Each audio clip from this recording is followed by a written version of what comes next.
Movie के start होते ही हमें कुछ साल पहले का टाइम दिखाया जाता है, जहाँ पर कुछ वर्कर्स एक माइन में काम कर रहे होते हैं।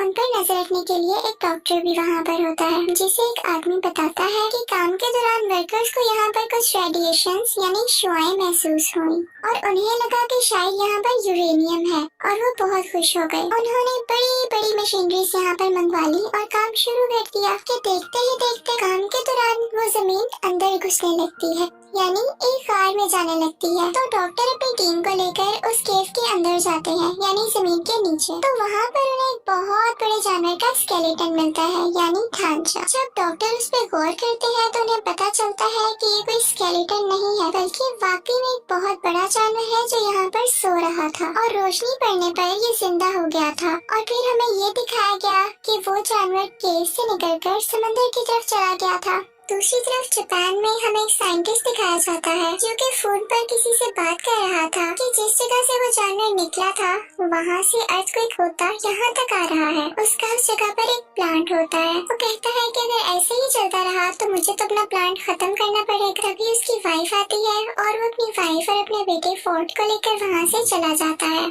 वो अपनी वाइफ से कहता है कि जो अर्थक्वेक के झटके आ रहे हैं ये मुझे कोई अच्छी बात नहीं लग रही, तो तब तक तुम मेरे प्लांट के पास मेरे कुछ टीम के साथ रहोगी। फिर हमें वही साइंटिस्ट एक लैब में दिखाया जाता है जो कि पता लगा रहा था कि असल में ये अर्थक्वेक के झटके आ कहाँ से रहे हैं, लेकिन उनमें से किसी को कुछ भी पता नहीं चल रहा था। तो वो कहता है कि सब मशीनरीज ऑफ कर दी जाए, क्योंकि हम नहीं जानते कि ये झटके किस चीज के हैं और कहीं ये हमें नुकसान न पहुंचा दें।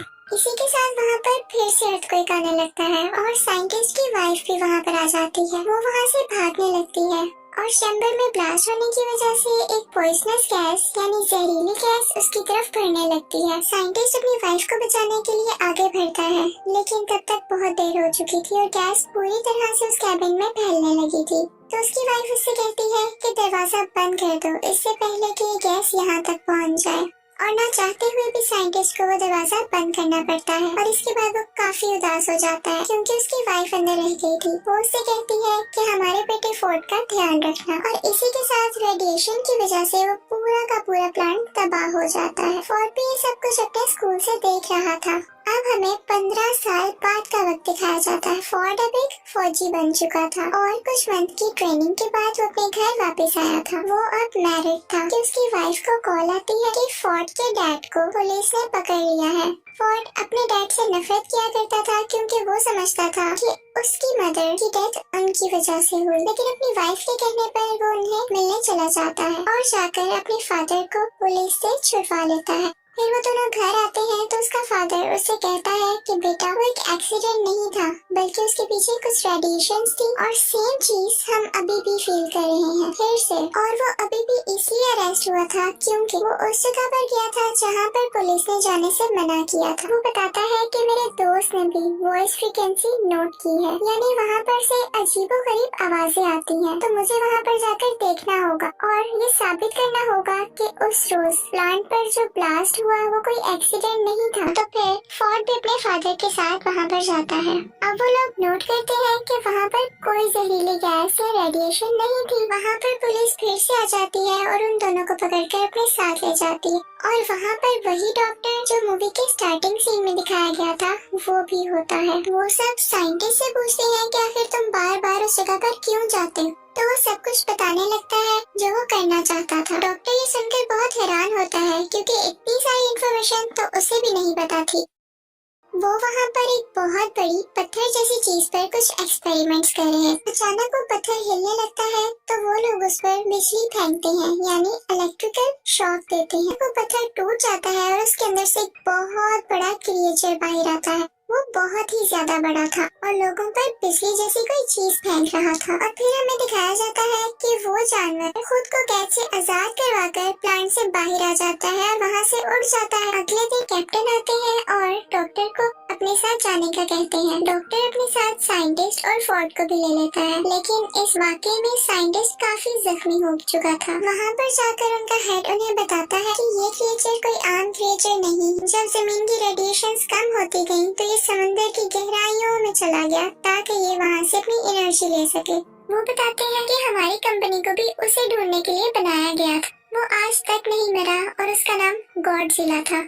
और ये वही जानवर था जिसे लोग अर्थक्वेक समझ रहे थे, और वो चलता चलता यहाँ जापान के एक प्लांट में आ गया, क्योंकि उसे कोई ऐसी जगह चाहिए थी जहाँ से वो बहुत सारी एनर्जी एक साथ ले पाता। इसी के साथ हमें दिखाते हैं कि साइंटिस्ट की वहाँ पर डेथ हो जाती है और वो सब लोग काफी परेशान हो जाते हैं कि आज तो ये मरे हैं, कल को कोई और भी मर सकता है। अचानक वहाँ पर हेड को कॉल आती है कि एक समंदर से अजीबोगरीब रेडिएशंस आ रही हैं और उन्हें पता चलता है कि वो क्रिएचर वहीं पर मौजूद है और वो वहाँ पर न्यूक्लियर बॉम्ब खा रहा था क्योंकि उसे एनर्जी चाहिए थी। लेकिन इसके साथ साथ उन्हें वहाँ पर किसी और चीज के भी सिग्नल्स मिल रहे थे। वहाँ पर कुछ लोग भेजे गए थे जो देखते हैं कि समंदर से एक बहुत बड़ा जानवर बाहर आ रहा है। वो दरअसल वही खतरनाक क्रिएचर था जो कि अब शहर में आ चुका और सब लोग उससे बहुत ज्यादा डर रहे थे। और उसी के साथ हमें गॉडजिला दिखाया जाता है जो कि गुस्से से चिल्ला रहा था। अगले दिन टीवी पर न्यूज आती है कि वो क्रिएचर गॉडजिला से बचकर भाग गया। अब वो खतरनाक क्रिएचर समंदर में जाकर और भी जानवरों को अपने साथ मिला रहा। डॉक्टर की टीम मेंबर कहती है कि बहुत टाइम पहले हमें 2 अंडे मिले थे। एक अंडे में से एक जानवर निकलकर जापान के उसी प्लांट पर चला गया था और हम नहीं जानते कि दूसरे अंडे का क्या हुआ।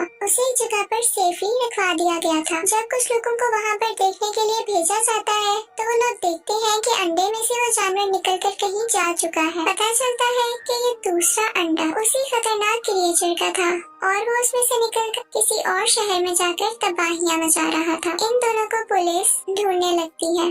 फिर हमें दिखाया जाता है कि डॉक्टर टीवी पर दूसरे क्रिएचर की फुटेज देख रहे होते हैं। वहाँ पर वो नोट करते हैं कि इस क्रिएचर के तो पैर ही नहीं है जैसे पहले क्रिएचर के थे। रिसर्च करने पर उन्हें पता चलता है कि ये फीमेल है और पहला क्रिएचर मेल था। अब क्योंकि फोर्ड भी एक फौजी था तो उसे आर्मी के साथ हर जगह भेज दिया जाता है कि वो उन क्रिएचर्स को रोक सके। दूसरी तरफ हमें कैप्टन बताता है कि वो क्रिएचर्स बहुत तबाही कर रहे हैं, तो हेड उनसे कहता है कि हमें इन्हें एक बहुत ही खतरनाक बॉम्ब से उड़ाना पड़ेगा। तो कैप्टन कहता है कि इससे तो उन्हें फायदा होगा क्योंकि उन्हें न्यूक्लियर एनर्जी चाहिए और इससे वो और ज्यादा स्ट्रॉन्ग होंगे। तो हेड कहता है कि हम इसके सिवा कर भी क्या सकते हैं, रिस्क तो लेना होगा।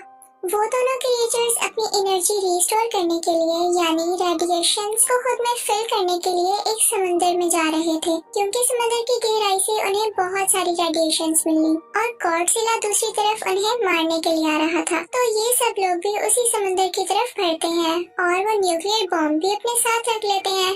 फोर्ड भी इन पर नजर रखे हुए था। वो बॉम्ब उन्होंने एक बोट पर रखा हुआ था। मेल क्रिएचर आकर उस बोट पर अटैक कर देता है और वो न्यूक्लियर बॉम्ब उठाकर वहाँ से चला जाता है। अब वो दोनों क्रिएचर्स उस बॉम्ब को लेकर वहाँ से दूर चले गए थे क्योंकि उन्हें वो चीज मिल गई थी जिससे उन्हें बहुत सारी एनर्जी मिलने वाली थी। आर्मी का और हेड का ये प्लान अब पूरी तरह जाया हो चुका था। वो लोग सोचते हैं कि हमसे तो कुछ भी नहीं हो पाएगा तो शायद गॉडजिला हम सबकी जान बचा ले। फिर हमें दिखाया जाता है कि वो क्रिएचर्स शहर में बहुत तबाही मचा रहे थे, लेकिन लकीली गॉडजिला भी वहाँ पर आ जाता है और आर्मी भी वहीं पर थी। फिर हमें दिखाया जाता है कि गॉडजिला इस क्रिएचर के सामने आ जाता है और ये लोग लड़ने लगते हैं। ये बहुत ही बड़े थे और लड़ते लड़ते बहुत चीजें डिस्ट्रॉय कर रहे थे, तो सब लोग पीछे हट जाते हैं।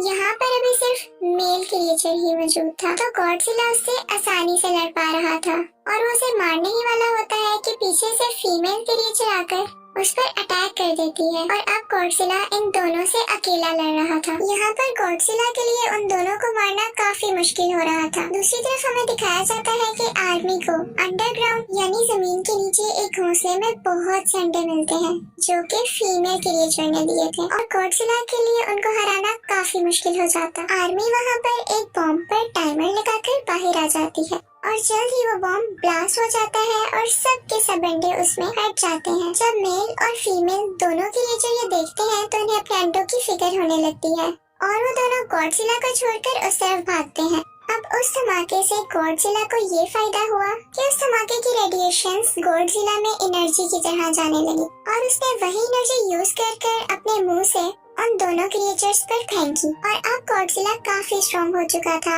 और वो दोनों क्रिएचर्स से पूरी ताकत से लड़ रहा था। और यहाँ पर गॉडजिला मेल क्रिएचर को मार देता है। तो ये देखते हुए फीमेल क्रिएचर को काफी गुस्सा आता है और उसे इस बात का भी गुस्सा था कि आदमी ने उसके अंडों को मार दिया। तो वो फोर्ट की तरफ बढ़ती है, लेकिन गॉडजिला उसे पीछे से आकर पकड़ता है और उसका मुंह खोलकर अपने मुंह से सारी की सारी रेडिएशंस उसके अंदर डाल देता है, जिसकी वजह से उसे बहुत पेन होने लगती है और वो मर जाती है। फोर्ट भी यहाँ पर काफी जख्मी हो चुका था, लेकिन आर्मी उसे ठीक करने के लिए वहाँ से ले जाती। अगले दिन हमें गॉडजिला दिखाया जाता है।